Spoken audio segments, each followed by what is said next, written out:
Жив на вёсцы кулачок, а ў яго каровы.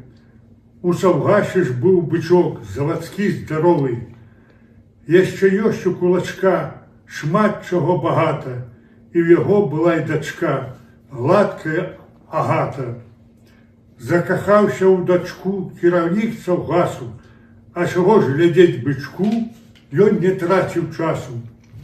Покуль кляўся кіраўнік у каханні шчырым, дык кароў кулацкіх бык пакахаў з 4.